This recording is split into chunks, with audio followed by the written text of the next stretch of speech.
श्री शिवाय नमस्तुभयम्। आप सभी लोग जानते हैं कि 8 अक्टूबर 2025 यानी बुधवार कार्तिक का पवित्र महीना शरद पूर्णिमा के दिन से शुरू हो रहा है। और आप सभी जानते हैं कि कार्तिक स्नान का महत्व हमारे शास्त्रों में और हिंदू धर्म की परंपराओं में कितना महत्वपूर्ण बताया गया है। और कार्तिक मास का सबसे पहला और जरूरी नियम है कार्तिक स्नान, जो कि शरद पूर्णिमा से यानी आश्विन महीने की पूर्णिमा तिथि से आरंभ होकर कार्तिक पूर्णिमा तक किया जाता है।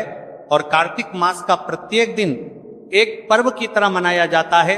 अगर कभी भी मौका लग जाए तो आप लोगों को कील और लहसुन लिखकर बहुत छोटा सा उपाय करना है। इन दोनों का संयोग बहुत ही कम आता है। इसी के साथ में इस दिन आपको एक कील और लहसुन वाला उपाय तो आपको अवश्य ही करना चाहिए, क्योंकि ऐसा दिन पूरे साल में सिर्फ एक ही बार आता है। और दोस्तों, आप सभी लोग जानते हो कि शारदीय नवरात्रि का अगर सबसे बड़ा कोई उपाय है तो वह कील और लहसुन वाला उपाय। तो दोस्तों, कार्तिक स्नान आप लोगों को इस कील और लहसुन लिखकर बहुत छोटा सा उपाय करना है। बहुत सारे लोग होंगे जिन लोगों ने इस उपाय को ना किया हो, मतलब पूरा साल निकल गया, उन्होंने किसी भी दिन इस कील और लहसुन वाला उपाय को ना किया हो। पर दोस्तों, आपके पास एक पहला मौका बचा हुआ है, जो कि 8 अक्टूबर 2025 कार्तिक महीने के कार्तिक स्नान है। इस दिन आप लोगों को इस वाले उपाय को जरूर कर लेना है। भले ही आपने पूरे महीने भर इस उपाय को ना किया हो, पर अगर आपने इस कार्तिक महीने के कार्तिक स्नान अगर इस वाले उपाय को कर लिया तो आपको इस उपाय को करने का वह फल मिलेगा जिसकी आपने कभी कल्पना भी नहीं करी होगी। इसीलिए आप लोग इस वाले उपाय को एक बार जरूर कर लेना है, ताकि आप लोगों के हाथ से यह मौका ना जा सके और आपको इस उपाय को करने का फल मिल सके। यह उपाय पंडित जी ने अपनी अभी की ही श्री शिव महापुराण की कथा में बताया। जी, इस उपाय को आज हम आपको बहुत अच्छे से समझाने वाले हैं। इस वीडियो को देखने के बाद इस उपाय को समझने के लिए आपको कोई और वीडियो को देखने की जरूरत नहीं पड़ेगी। तो चलिए उपाय को शुरू करते हैं। देखिए, इस कार्तिक महीने के कार्तिक स्नान ये इतना खास होता है, इतना महत्वपूर्ण होता है। देखा गया है कभी कभी बड़े बड़े पूजा पाठ अनुष्ठान से जो मनोकामना पूर्ण नहीं होते, वो कार्तिक महीने की कार्तिक स्नान एक छोटे से उपाय करने से ही आपकी मनोकामना पूर्ण हो जाती है। और बहुत सारे लोगों ने इस उपाय को किया भी है और उनको इस उपाय को करने का फल भी जरूर मिला है। अगर आप लोग भी इस उपाय को करना चाहते हैं तो आप इस उपाय को पहले अच्छे से समझ लेना, सुन लेना, उसके बाद करना, आपको इस उपाय का फल जरूर मिलेगा। और इस उपाय को कर लेने से आपके घर में चाहे किसी भी प्रकार की दुख और समस्या क्यों ना चल रही हो, आपको उसका कारण भी नहीं पता है कि भाई ये समस्या किस कारण से चल रही है, उसका कुछ भी कारण हो सकता है। जैसे पितृ दोष हो सकता है या किसी भी तरह का मंगल दोष भी हो सकता है। तो इस दिन आप लोगों को ये वाला उपाय कर लेना है। ये एक ऐसा उपाय है जिस उपाय को अगर किसी विशेष दिन पर किया जाए तो भाई उस विशेष दिन का जो है वह तो हमें मिलता ही मिलता है, पर हमने उस दिन पर इस उपाय को किया है तो हमें उससे भी बड़ा फल मिलता है। और फल बहुत जल्दी मिलता है, क्योंकि आप इस उपाय को बहुत ही बड़े और विशेष दिन पर कर रहे हो। तो चलिए अब उपाय के बारे में बात करते हैं, लेकिन उससे पहले आप लोगों को यह जानना आवश्यक है कि आखिर ये उपाय किस समय करना है, किसको करना है और कैसे करना है। तो चलिए हम आगे आपको वीडियो में एक एक करके बता देते हैं। लेकिन उससे पहले अगर आप लोग हमारे चैनल पर पहली बार आए हैं या फिर मेरी आवाज आज पहली बार सुन रहे हैं तो हमारे चैनल को सब्सक्राइब जरूर कर लेना और इस वीडियो को लाइक करके कमेंट बॉक्स में श्री शिवाय नमस्तुभया ओम नमः शिवाय जरूर टाइप कर देना। तो दोस्तों, इस कील और लहसुन वाला उपाय को हमें इस नवरात्रि के तीसरा दिन कैसे करना है, किसको करना है, किस समय करना है और कहां पर करना है, ये सारे सवालों के जवाब आपको इस वीडियो में मिल जाएंगे। और जो ये वीडियो देखेगा भाई, उसको कील और लहसुन वाला उपाय जरूर करना चाहिए, क्योंकि इस दिन पीपल के पत्ते का भी बहुत ही बड़ा और विशेष महत्व होता है। आ जाए कील और लहसुन वाला उपाय की, तो ये सोने पर सुहागा वाली बात हो जाती है और ये एक बहुत ही बड़ा उपाय हो जाता है इस बुधवार का। तो अब दोस्तों इस कील और लहसुन वाला उपाय को आखिर करना किसको है, सबसे पहले हम लोग वह बात जान लेते हैं। तो देखो, घर की जो बड़ी माताएं बहनें होती हैं, उन माताओं बहनों में से कोई भी एक बड़ी माता बहन इस वाले उपाय को कर सकती है। और दोस्तों अगर आप चाहे तो अपने घर में से सभी सदस्यों को भी इस उपाय को करवा सकते हैं। अगर किसी व्यक्ति की खुद की कोई मनोकामना है, खुद की कोई दुख और परेशानी है जो कि वह अपने लिए ही करना चाहता है, इस वाले उपाय को तो वह खुद अपने लिए भी कर सकता है। बाकी अगर कोई घर में से ऐसा है जो कि अपने पूरे घर परिवार की सुख और शांति के लिए ये वाला उपाय करना चाहता है, तो भाई वो भी कर फंस सकता है, उसमें भी कोई दिक्कत वाली बात नहीं है। कहने का मतलब यह है कि इस उपाय को हर एक सदस्य भी कर सकता है और पूरे घर परिवार के सदस्य के लिए घर की बड़ी माताओं बहनों में से कोई एक माता बहन भी कर सकती है। माताएं बहनें अगर घर में उपस्थित ना हो या ये वाला उपाय ना कर पा रही हो, तो फिर घर का कोई बड़ा सदस्य भी इस कील और लहसुन वाला उपाय को कर सकता है, चाहे फिर वह पुरुष ही क्यों ना हो, उसमें कोई भी दिक्कत वाली बात में तो नहीं है। उसके बाद में दोस्तों जो अगला प्रश्न निकल कर आता है वो ये आता है, इस उपाय को लेकर के आखिर इस उपाय को हमें किस समय करना है, सुबह के समय करना है कि शाम के समय करना है। तो देखो, इस वाले उपाय को आप लोग सुबह के समय यह भी कर सकते हो और शाम के समय प्रदोष काल में भी कर सकते हो। अब अगर आप पूछो कि भाई साहब सबसे उत्तम समय कौन रहेगा इस कील और लहसुन वाला उपाय को करने का, तो हम आपसे बस यही कहेंगे कि इस उपाय को आप सुबह के समय करेंगे तो ज्यादा बेहतर होगा। बाकी अगर प्रदोष काल शाम के समय भी करेंगे तो भी अच्छा होगा, उसमें कोई भी दिक्कत वाली बात नहीं है। तो अब दोस्तों जो अगली सबसे बड़ी और महत्वपूर्ण बात आती है वो ये आती है कि सुबह अगर हम उपाय को करेंगे तो हमें कितने बजे से लेकर कितने बजे तक के बीच में करना है, और शाम के समय प्रदोष काल में करेंगे तो हमें कितने बजे से लेकर कितने बजे के बीच में करना है। तो देखो, सुबह जितनी जल्दी हो सके आप उपाय को करने की कोशिश करना। बाकी अगर किसी कारणवश लेट मरने में लेता है, कितने बजे से लेकर भी हो जाओ, थोड़ी देर भी हो आए तो 10 या 11 तड़ा बजे तक भी आप उपाय कर लेना पर 12:00 बजे से ज्यादा देरी ना हो, ठीक है, इस बात का ध्यान रखना। उसके बाद में दोस्तों अगर शाम के समय प्रदोष काल की बात करें, प्रदोष काल का जो समय है होता है वह शाम के 6 बजे से शुरू हो जाता है। मतलब शाम के 6 बजे से लेकर 7 बजे के बीच का जो समय होता है, ये समय प्रदोष काल का समय होता है। तो आप इस उपाय को साथी तवा अति ततिया इसी 81 बजे के बीच में भी कर सकते हो। मतलब शाम के 6:00 बजे से रात 8:00 बजे के बीच में आप कभी भी इस वाले उपाय को कर सकते हो, उसमें कोई भी दिक्कत वाली बात नहीं है। तो चलिए जानते हैं इस विशेष उपाय के बारे में। लेकिन उससे पहले एक प्रार्थना, अगर आप चैनल पर नए हैं तो कृपया चैनल को सब्सक्राइब अवश्य कर लें और वीडियो को लाइक करके कमेंट बॉक्स में जय श्री हरविष्णु जी, जय माता लक्ष्मी जरूर लिख दें, जिससे कि भगवान श्री हरविष्णु जी और माता लक्ष्मी जी की कृपा सदैव आप और आपके परिवार पर बनी रहे और आपको कभी भी धन से संबंधित किसी प्रकार की कोई कमी न आपको करके परिवार पर बनी रहे और कभी भी कमी ना होगी। आज का ये वीडियो बहुत ही खास होने वाला है क्योंकि मंगलवार में किए जाने वाले 3 विशेष उपाय आज आपको इस वीडियो में बताए जाएंगे। ये उपाय आप अपनी समस्या के अनुसार कर सकते हैं। इन उपायों में आपको धन प्राप्ति के उपाय बताए जाएंगे, आपकी मनोकामना पूर्ति के उपाय बताए जाएंगे, जीवन में किसी भी प्रकार के संकट चल रहे हैं, समस्याएं चल रही हैं तो उनको दूर करने के उपाय बताए जाएंगे। चलिए जानते हैं पूज्य गुरुजी द्वारा बताए गए सबसे पहले और सबसे खास उपाय के बारे में। तो आज की वीडियो में ऐसा उपाय आपके लिए लेकर आए हैं जिससे आपके लाख या करोड़ों शत्रु भी परास्त हो जाएंगे और कभी भी लौट कर आपके जीवन में शत्रु नहीं आएंगे।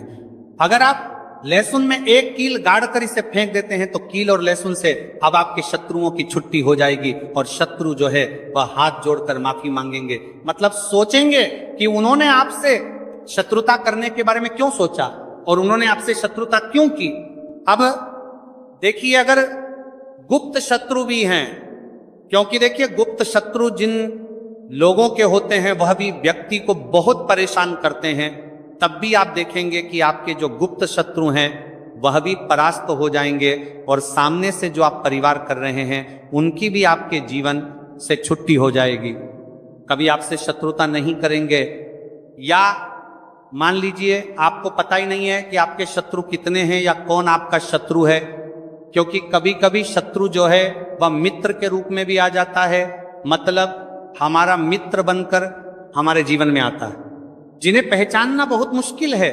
मान लीजिए आपको आपके शत्रु का नाम नहीं पता, यह भी नहीं पता कि शत्रु कितने हैं, यह भी नहीं पता कि शत्रु ताकतवर है और किस तरह से आपको कितना नुकसान कर रहा है, तब भी आप इस उपाय को करिए। और ये क्योंकि अगर पावरफुल भी शत्रु है, बहुत ताकतवर है ना, यह बहुत कुछ आपके ऊपर करा रखा है या कराने के बारे में सोच रहा है, समझ लीजिए कि उसका सभी कुछ किया कराया इस उपाय को करने से तुरंत दूर होगा। तो शत्रु ने चाहे बंधनवार आपकी बुद्धि का करवा दिया हो, आपकी दुकान का करा दिया हो, आपके बिजनेस का करा दिया हो, वो भी खुल जाएगा। और आप विश्वास मानिए कि आपके जीवन में जो दुख और कष्ट आ रहे हैं ना, उनसे आपको हमेशा के लिए छुट्टी मिल जाएगी। मतलब कभी भी आपके घर में फिर दुर्घटनाएं नहीं होंगी, कर्जे जैसी समस्याएं नहीं बढ़गी और लड़ाई झगड़ा भी बिल्कुल आपके घर से, आपके जीवन से दूर हो जाएगा। देखिए होता क्या है, कभी कभी शत्रु इस तरह का किया कराया करवाते हैं कि घर के जो सदस्य हैं वह आपस में ही लड़ना शुरू कर देते हैं, क्योंकि जब घर में जो सदस्य हैं वह आपस में लड़ाई झगड़ा करते हैं, घर में क्लेश होता है, तो ऐसे घर में धन से जुड़ी समस्याएं भी आती हैं। उस घर में लक्ष्मी नहीं रुकती। जिस घर में लोग लड़ाई झगड़ा करते हैं आपस में, इसीलिए शत्रु ज्यादातर लड़ाई झगड़ा करवा देते हैं। दूसरी चीज कि जो व्यापारी होते हैं, जिनका अपना बिजनेस है, दुकान है, शॉप है ना, और सामने दूसरे व्यक्ति की शॉप है, दूसरे व्यक्ति का व्यापार है। अब मान लीजिए आपका व्यापार तो बहुत अच्छे से चल रहा है और उस व्यक्ति का नहीं चल रहा, वो ये देखकर ही जलने लगते हैं, देखकर रशा करने लगते हैं कि इनका काम, इनका व्यापार बहुत अच्छा चल रहा है और मैं यहाँ कुछ नहीं कर पा रहा हूं। तो वह देखिए जब कुछ नहीं कर पाते हैं तो शत्रुता निकालने लगते हैं, शत्रुता निभाने लगते हैं और ईर्ष्या की भावना मन में इस तरह से उनके उत्पन्न होती है कि कभी कभी इसका रूप जो है वो बड़ा हो जाता है। मतलब व्यक्ति हर वो बुरा काम करता है जिससे कि सामने वाला व्यक्ति जो है वो पूरी तरह बर्बाद हो जाए। तो ऐसे शत्रुओं से आपको हमेशा बचकर रहने की जरूरत है और इस छोटे से उपाय को करने की आवश्यकता है। उपाय करिए तो और देखिए कि आपके शत्रु कैसे परास्त होते हैं और कैसे आपके जीवन से निकलते हैं। तो चलिए जल्दी से बात कर लेते हैं उपाय की।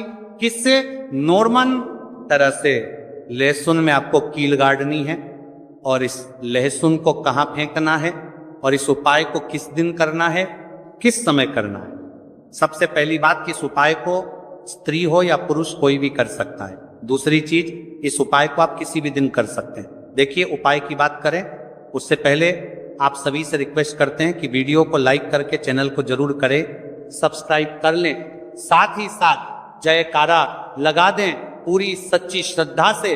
कमेंट सेक्शन में जय श्री राम लिख दें, क्योंकि संकट मोचन हनुमान जी बालाजी महाराज का आशीर्वाद ही है कि यह उपाय आप तक पहुंचते हैं, आपकी समस्या का हल आप तक पहुंचता है। इसीलिए वीडियो को लाइक, चैनल को सब्सक्राइब कर लें और जयकारा लगा दें। तो देखिए सबसे पहले आपको क्या करना है, एक साबुत लहसुन लेनी है, लहसुन साबुत लेनी है, कटी हुई लहसुन यहां पर आपको नहीं लेनी है, बिल्कुल साबुत लहसुन। इसी के साथ आपको क्या करना है, बारसा लहसुन लेनी है, एक लोहे की कील भी लेनी है।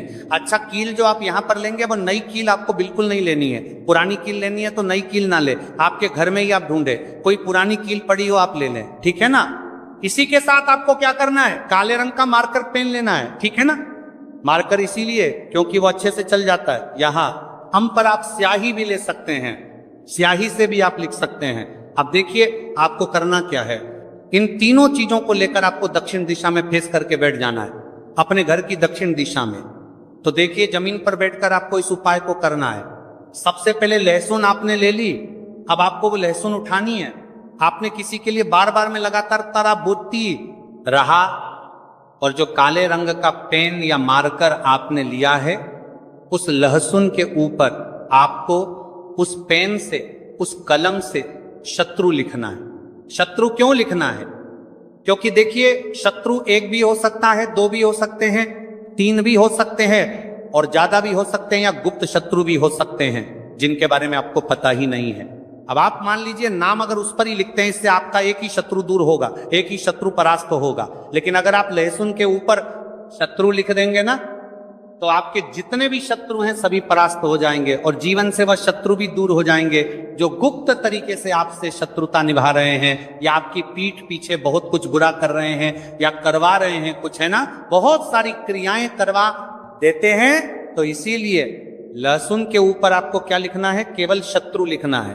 किससे लिखना है? जो काले रंग का पेन या मार्कर आपने लिया, जहां जहां आपने शत्रु लिखा है बिल्कुल उसके नीचे आपको लहसुन पर जहां आपने नाम लिखा है बिल्कुल उसके नीचे आपको एक क्रॉस का कटस का निशान लगाना है। ठीक है ना? क्रॉस का कटस का तो देखिए, सबसे पहले आपने लहसुन पर नाम लिख लिया, उसके बाद आपने क्रॉस का निशान लगा दिया, जैसे कि हम एक्स बनाते हैं, है ना, ABCD में जो एक्स बनाते हैं उस तरह से आपको एक्स का निशान लगा देना है। अब उस एक्स के नीचे भी आपको एक शब्द लिखना है। क्या लिखना है? त्रिम।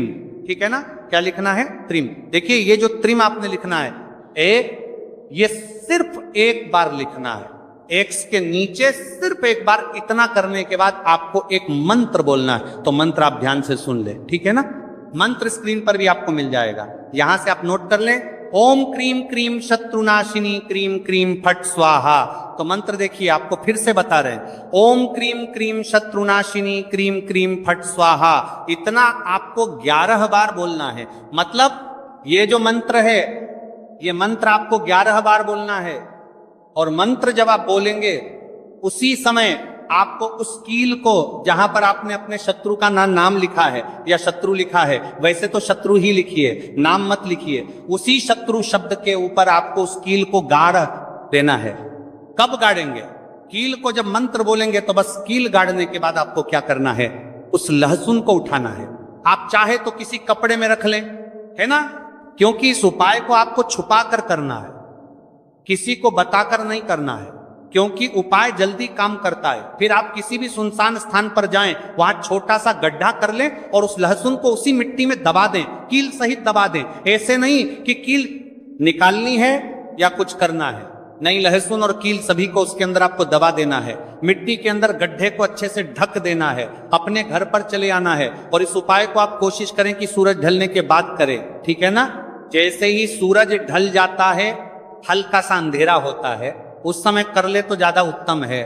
दूसरी चीज, स्त्री हो या पुरुष, कोई भी इस उपाय को कर सकते हैं, किसी भी दिन कर सकते हैं। गुप्त शत्रु हो, सामने से शत्रु हो, सभी के लिए कर सकते हैं। ऐसा समझ लीजिए कि शत्रु जो है ना, ये माफी मांगने के लिए मजबूर हो जाएंगे, कभी शत्रुता आपसे नहीं करेंगे। इतना चूक उपाय है तो बहुत अच्छे से उपाय आपको बताने का प्रयास किया है। उपाय थोड़ा कठिन है, अगर कुछ ऐसा जो आपको नहीं समझ आया हो, कुछ पूछना हो तो कमेंट सेक्शन में आप पूछ सकते हैं। तो चलिए बात कर लेते हैं अब अपने ऐसे उपाय की जो आपकी मनोकामना को भी पूरा करेगा और आपके घर में हमेशा सफलता, धन की वृद्धि, सुख समृद्धि बढ़ती चली जाएगी। अब देखिए, पीपल का जो पेड़ होता है, इसमें माँ लक्ष्मी और श्री हरिविष्णु का वास होता है। तो आपको क्या करना है? पूर्णिमा की शाम में, यानी सूर्य अस्त हो जाता है, उस समय एक दीपक घी का श्री हरिविष्णु और माँ लक्ष्मी के नाम का जरूर लगा कर आना है। कभी आपके घर में निर्धनता नहीं छाएगी, धन से जुड़ी समस्याएं नहीं आएंगी, क्योंकि स्वयं माँ लक्ष्मी आकर ऐसे घर चालत्तर की 25 समस्याएं आकर करतर की समस्याएं आकर में वास करती हैं। जो पीपल के पेड़ का पूजन कर लेते हैं, विशेषकर चैत्र पूर्णिमा व्रत के दिन एक दीपक पीपल के पेड़ में जाकर लगा देते हैं। अब जिन लोगों के घर के आसपास पीपल का पेड़ नहीं है, वह क्या करेंगे? तो देखिए, आप अपने घर के ईशान कोण में घी का दीपक जरूर लगाएं, क्योंकि ये वह दिशा है जहां मां लक्ष्मी का वास होता है, कुबेर भगवान का वास होता है, श्री गणेश का वास होता है। तो चलिए अब बात कर लेते हैं अब अपने तीसरे बहुत ही छोटे से उपाय